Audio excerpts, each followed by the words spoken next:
Hola amigos, mi nombre es José Moreno, con el gusto de siempre estudiando la palabra de Dios contigo que me estás viendo y esperando que tú también puedas compartir toda esta enseñanza y sobre todo poner en práctica los principios que en ella vemos.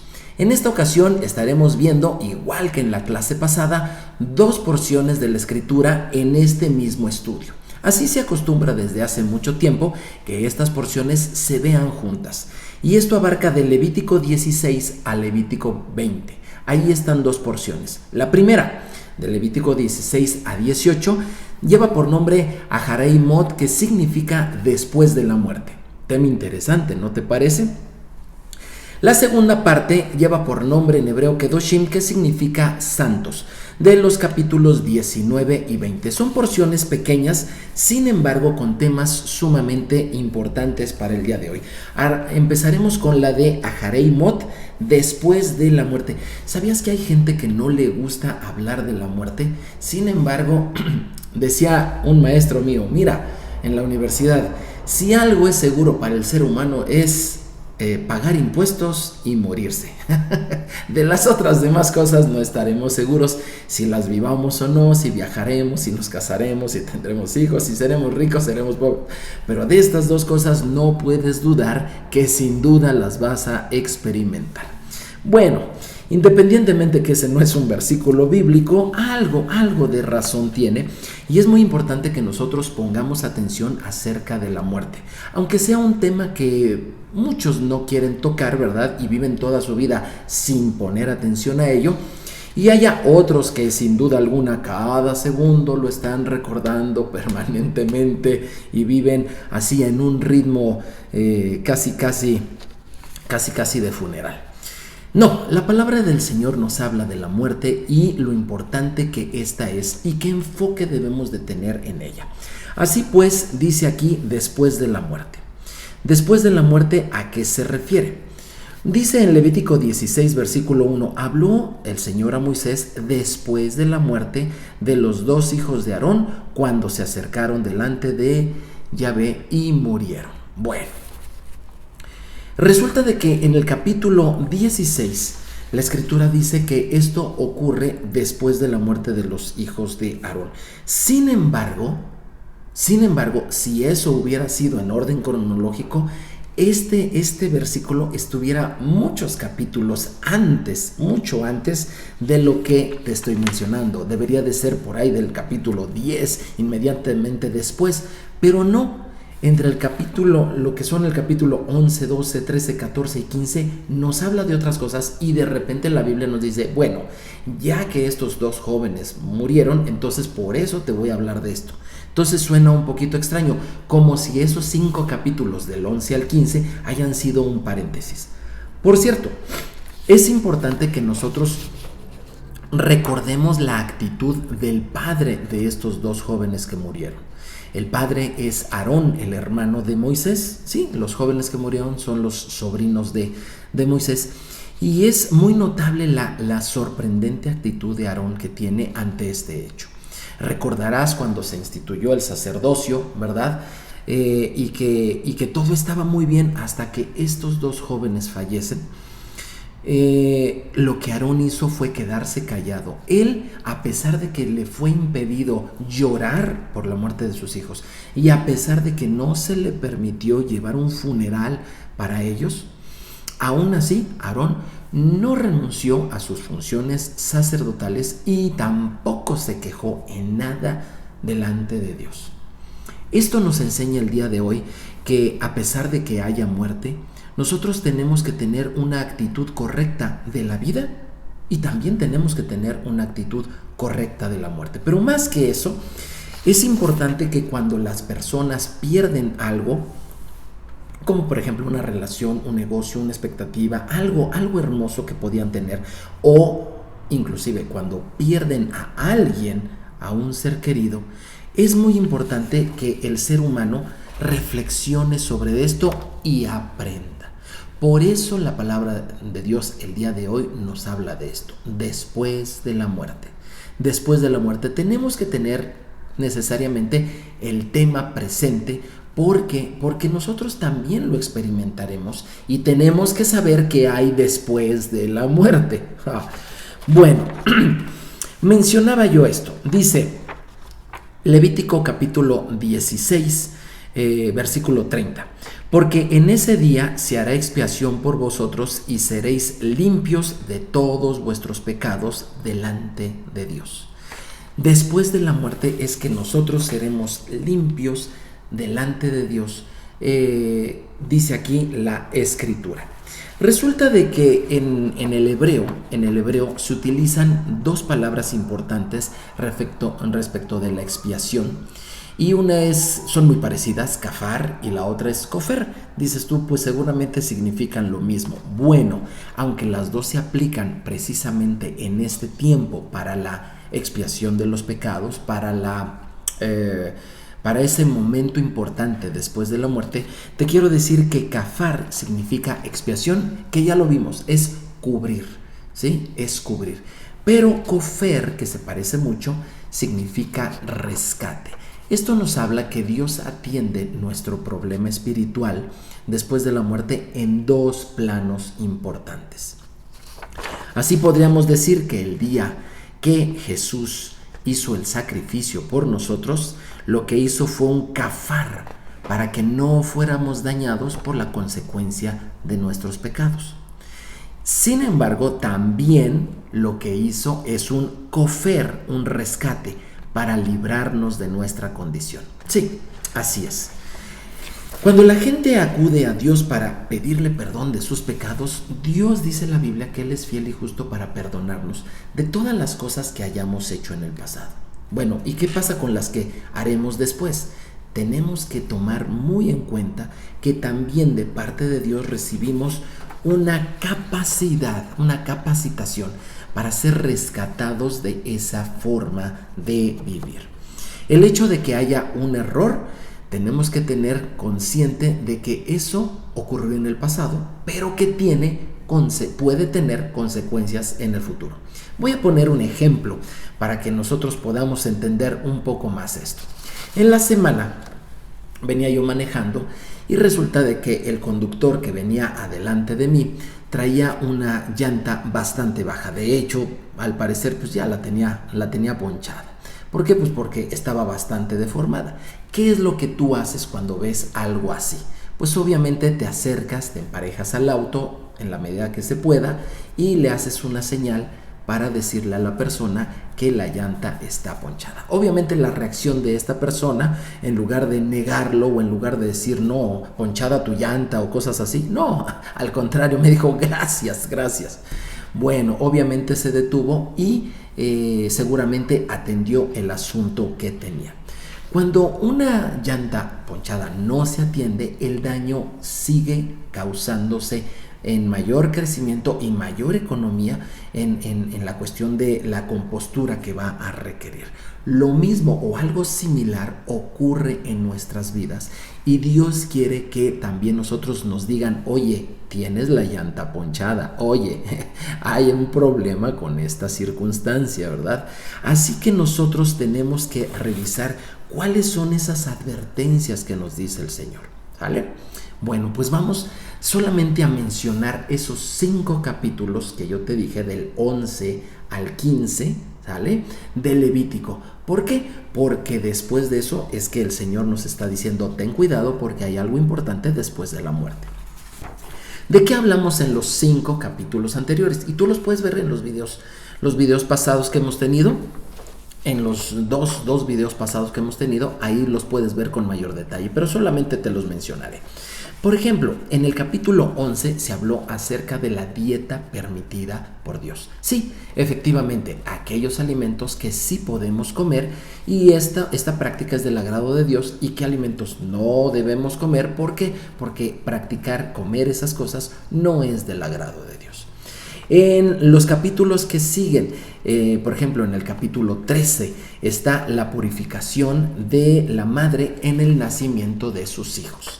En los siguientes capítulos, en el 14 y 15, se encuentra lo de la lepra y también se encuentra lo de la purificación sexual. Así que tenemos estos 4 temas, ¿verdad? La dieta, la cuestión de la comida, la purificación en el nacimiento de los hijos, la enfermedad de la lepra, ¿verdad? Y la purificación sexual. Así que tenemos estos 4 temas importantes en los cuales Dios quiere que seamos santos y que los atendamos, ¿sí? No vaya a ser que nos llegue la muerte y no los hayamos atendido. ¿Por qué? Porque hay algo importante después de la muerte. Y es cierto, Jesús hizo cafar, expió nuestros pecados, y también hace un cofer, nos rescata para que no los sigamos cometiendo. Por supuesto que sí. Así que estos temas, los repito, son importantes en tu santidad. La forma en que te alimentas, la familia también que tienes, la salud a la cual tú estás llevando y por supuesto tu sexualidad. Estos 4 temas son importantes y Dios quiere que los atendamos antes de morir. Pero ¿por qué Dios quiso mencionar esto de la muerte? ¿Por qué quiso mencionar esto de la muerte si nos iba a hablar de la expiación, del rescate? Porque es muy importante. La muerte es un evento tan fuerte que nos debería hacer reaccionar. Si hay cosas que en este año se han muerto en tu vida, no es para que te lamentes y estés llorando todo el tiempo. Es cierto que las muertes, los fallecimientos, las pérdidas son dolorosas, pero ¿qué diferencia? Mira, por ejemplo, conocí alguna vez a unas personas que falleció su hijo cuando era joven. Y estas personas pasaron años y años y años, pasaron 20 años y seguían sufriendo el mismo dolor como si hubiera sucedido la semana pasada. En contraste, hace 15 días acudí a la casa de un amigo mío y para mi sorpresa, ellos hicieron una comida y para mi sorpresa me voy enterando que pocos días antes de eso había fallecido su papá, que si bien es cierto ya tenía tiempo, debiera de haber sido un motivo de tristeza. Sin embargo, este hombre me dijo, estamos celebrando esta fiesta para el Señor, una de las fiestas anuales, y dice, y es cierto, mi papá partió, pero en este tiempo es fiesta de Dios y yo tengo que estar contento. Doy gracias a Dios por la vida de mi padre, todo lo que nos enseñó, pero puedo estar contento porque estoy celebrando y dándole gracias a Dios por todo lo que ha hecho. Fíjate, en ambos casos muerte, sin embargo, enfoques diferentes. Eso es lo que quiero enseñarte el día de hoy, que cada vez que hablemos de muerte o cada vez que tú veas en la Biblia la palabra muerte, tengas un enfoque distinto, que esto te sirva para reflexionar y verdaderamente saber qué va a suceder. Por cierto, ¿qué hay después de la muerte? En Hebreos, en la epístola de los Hebreos, capítulo 9, versículos 27 y 28, dice así: y de la manera que está establecido para los hombres que mueran una sola vez, no muchas veces, ¿sí? Una sola vez, y después de esto, el juicio. Así también Cristo fue ofrecido una sola vez para llevar los pecados de muchos y aparecerá por segunda vez sin relación con el pecado para salvar a los que le esperan. Ahí está el cafar y el cofer. Pero aquí lo que nos habla es de que, ¿qué hay después de la muerte? Pues después de la muerte hay un juicio. Y por eso es que Dios quiso poner este evento de la muerte ligado al día en que vamos a tener esa expiación, ese perdón de los pecados. Dios quiere que lleguemos a ese juicio, porque sin duda vamos a llegar, pero que lleguemos verdaderamente listos y preparados para ser perdonados de nuestros pecados. Si tú fueras a un juicio, si te llamaran, si llegara un documento oficial, ¿verdad?, por parte del Ministerio de Justicia de tu país y se te estuviera citando a un juicio, ¿no te prepararías para eso? ¿No acudirías, investigarías acerca del caso? ¿Te asesorarías con el mejor de los abogados o el bufete de abogados que pudieras tú acceder? Por supuesto que sí, aportarías las pruebas necesarias. En fin, no llegarías, como decimos aquí en México, en frío a ese lugar, ¿verdad? Sin haberte preparado, a eso me refiero. Tú tienes que saber que después de la muerte lo que viene es un juicio. Yo sé que has escuchado muchas opiniones acerca de esto, de gente que habla de una cosa, de gente que habla de otra, pero acuérdate, la palabra de Dios es viva y eficaz y es totalmente veraz. Se ha demostrado una y otra vez la veracidad de todo lo que dice la Biblia en todos los aspectos históricos, geográficos, sociales. En fin, en todos los aspectos culturales se ha demostrado que lo que la Biblia dice es así. Así que si la Biblia dice que después de morir lo que vamos a hacer es esperar el juicio de Dios y no andar por aquí, por allá, en un lugar muy bonito o en un lugar muy feo, no, sino que vamos a estar esperando el juicio de Dios, es porque eso es lo que va a ocurrir. Si tú has escuchado enseñanzas de otro tipo o comentarios culturales, ¿verdad?, que simple y sencillamente dicen otra cosa, mira, yo te recomiendo que estemos atentos a lo que dice la Biblia. Ahora vamos a hablar de ese día importante. Dice Levítico 16:31, día de reposo es para vosotros y afligiréis vuestras almas, es estatuto perpetuo. Dios quiso que se estableciera a raíz de esa muerte de esos valiosos jóvenes, queridos jóvenes, Dios quiso que se estableciera un día importante, pero no cualquier día. Es cierto, Dios tiene muchos días en su calendario, pero Él quiso que el día de la expiación, fuera el día más importante. De hecho, es el día más importante del calendario en la Biblia. Yo te preguntaré, ¿tú tienes días importantes en tu año? ¿Tienes tu calendario, los agendas? Muy bien, seguramente ahí está, por ejemplo, tu cumpleaños, por ejemplo. Por ejemplo, en esos días importantes están tus vacaciones, seguramente. Tal vez si tienes algo importante en este año, por ejemplo, alguna graduación, alguna boda, algún evento importante, también lo has estado marcando. El día que tienes que hacerte algunos análisis importantes para revisar tu salud, en fin. Pues para Dios hay un día que tú deberías de tener siempre cada año marcado en tu calendario, y ese es el día de la expiación. En hebreo se le conoce como Yom Kippur, y ese día es el día más importante del año y tiene una particularidad muy muy interesante. Ese día no se te puede olvidar porque ese día, inclusive en el aspecto de la alimentación, es muy importante. Ese día no se come ni se bebe nada durante 24 horas. Yo sé que el ayuno es voluntario, siempre es voluntario todos los días del año. El día que tú desees, tú ayunas para Dios. Pero ese día, la palabra de Dios sí te pide que lo hagas. Y no solamente se va a cuestiones del alimento, también se va a cuestiones de la vestimenta. Levítico 16:4 dice así: se vestirá la túnica santa de lino y sobre su cuerpo tendrá calzoncillos de lino y se ceñirá el cinto de lino y con la mitra de lino se cubrirá. Son las santas vestiduras con las que ella se ha de vestir después de lavar su cuerpo en agua. Es decir, el sacerdote ese día y también todo el pueblo de Israel no podían comer, pero el sacerdote en especial tenía que lavarse y vestirse con esta vestimenta que te acabo de mencionar, hecha de tela de lino.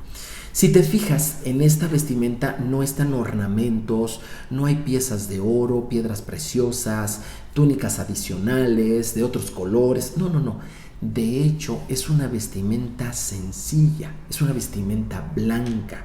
Es la vestimenta más sencilla de los sacerdotes, y es que al presentarse delante de Dios no debemos de buscar aparentar nada ni ostentar nada. Debemos de presentarnos sencillos tal cual somos, honestos como debiéramos de serlo todos los días del año. En ese día el sacerdote se presentaba para estar de una manera clara, sí, arreglado, bien, sin embargo alejado de cualquier ostentación. Era el día más importante del año, y el hombre más santo del año, de toda la nación de Israel, se presentaba en el lugar más santo de la tierra. el lugar santísimo. Era solamente en ese día en el cual el sacerdote entraba hasta el lugar santísimo para la expiación de los pecados propios de él y de todo el pueblo de Israel. Así que ese era lo que ocurría en tiempos de Moisés y sucedieron, hasta los tiempos de Jesús. Dice Levítico 16:30, porque en ese día se hará expiación por vosotros y seréis limpios de todos vuestros pecados delante de Dios. Así que el día de Yom Kippur, que el día hoy en día se puede también celebrar, tiene su fecha, la estaremos dando en próximas clases, te estaremos diciendo, pero tú también puedes revisar desde el día de hoy. Esto es dentro de las fiestas de otoño. No sé en qué temporada lo estés viendo esta enseñanza, pero para cuando el otoño comienza, tienes que tener en cuenta el día de Yom Kippur. El día de Yom Kippur se celebra cada año, obviamente no con comida, es una fiesta muy, muy particular, no hay ninguna fiesta como esa. Ese día se celebra con sencillez, con honestidad, pero también con el afligir nuestra vida. Fíjate que el ser afligidos no es algo negativo. Hay muchos días que la Biblia nos enseña a estar contentos, a estar alegres, pero también Dios nos dio la capacidad de estar afligidos. Y así como la muerte le podemos sacar un provecho reflexionando sobre ella, así también de la aflicción nosotros debemos sacar un provecho. No vamos a estar afligidos todo el tiempo, así que el día que estemos tenemos que sacarle ese provecho. El día de la expiación, Yom Kippur, es un ensayo. Tenemos cada año lo hacemos para ensayar, para irnos preparando, para ver cómo nos vamos a presentar ese día delante de Dios después de que muramos. Ahora, ese día del juicio, hay muchas personas que les gusta pensar que ese día no va a llegar, que sus pecados ya han sido juzgados, y eso es cierto, ¿verdad? Pero eso no quita que las personas van a llegar a rendir cuentas delante de Dios. Todas las personas vamos a llegar a rendir cuentas delante de Dios, específicamente delante de Jesús de Nazaret.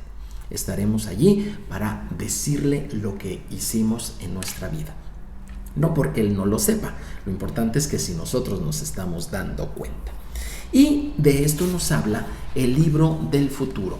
El libro de Apocalipsis, en el capítulo 20, versículos 11 al 15, dice así: y vi un gran trono blanco, y al que estaba sentado en él, y delante del cual huyeron la tierra y el cielo. O sea, cualquier cosa que tú hayas conocido ya no está. Dice, y ningún lugar se encontró para ellos. Y vi a los muertos, grandes y pequeños, de pie delante de Dios. Estaban de pie, ¿sí? Como expectantes, esperando algo.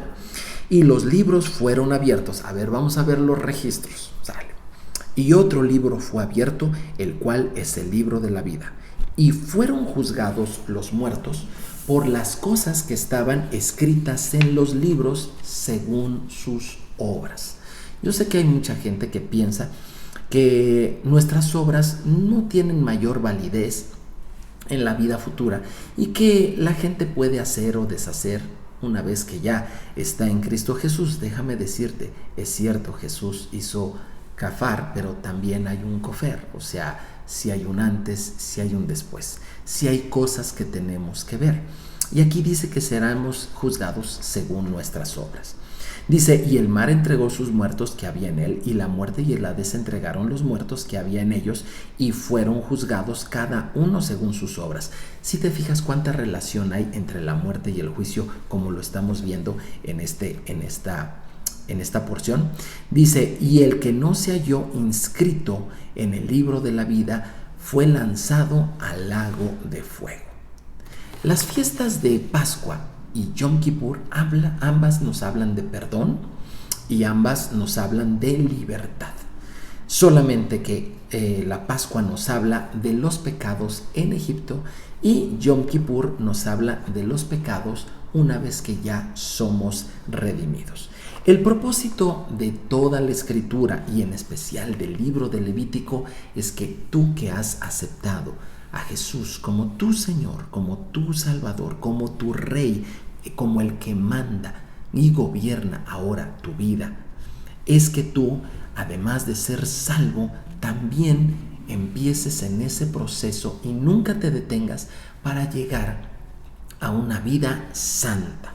Te voy a dar algunos versículos. Dice aquí Levítico 19:2: habla a toda la congregación de los hijos de Israel y diles: santos seréis, porque santo soy yo vuestro Dios. ¿Te fijas cómo está en futuro? Santos seréis. Tú tienes que ver el futuro, y en tu futuro tienes que ver una santidad, un cambio de vida, una vida apartada, una vida que le agrade a Dios. ¿Por qué? Porque un día darás cuenta de tu vida delante de Jesús.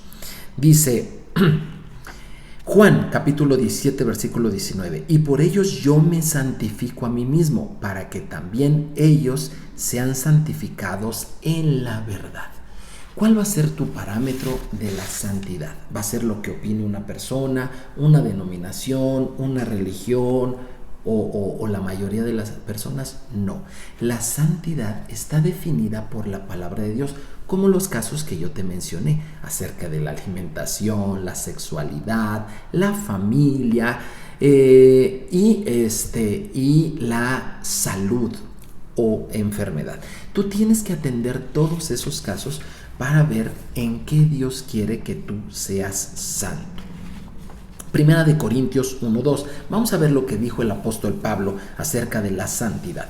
A la iglesia de Dios que está en Corintio, a los santificados en Cristo, sí, para todos aquellos que ya han tenido el cafar, la expiación de Dios, dice aquí, llamados a ser santos. O sea, ya lo eres en cafar, ahora quiero que lo seas en cofer. Ahora yo quiero que también haya en un futuro. Llamados a ser santos con todos los que en cualquier lugar invocan el nombre de nuestro Señor Jesucristo.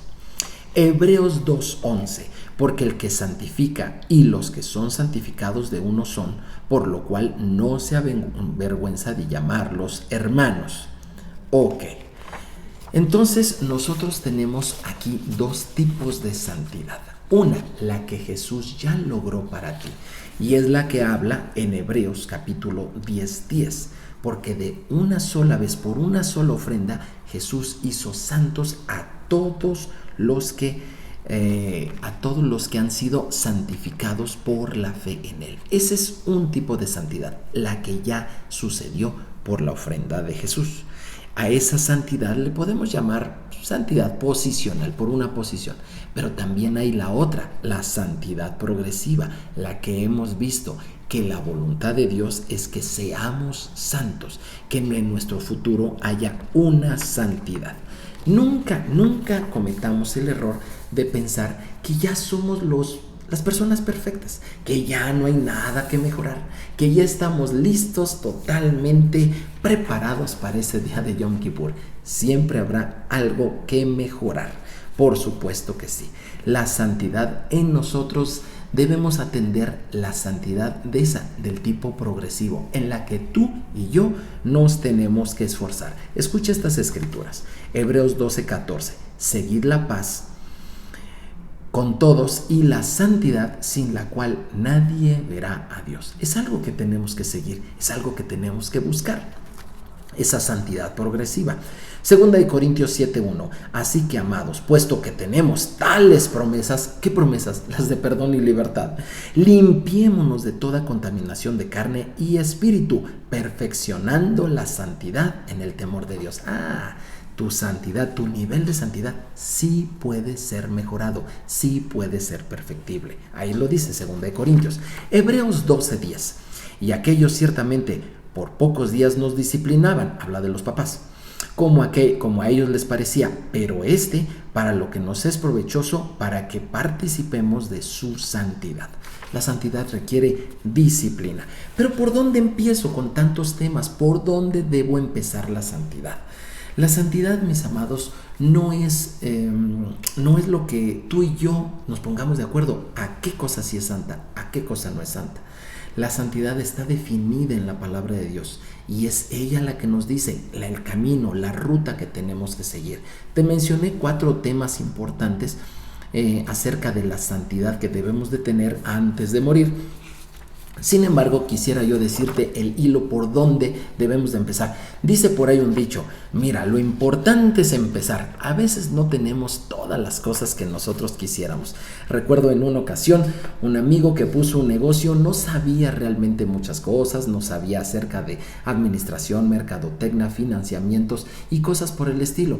Pero eran tantas sus ganas de ganar dinero que me dijo: mira, lo importante es empezar. Si me equivoco, ya estaré viendo y estaré continuamente corrigiendo eso.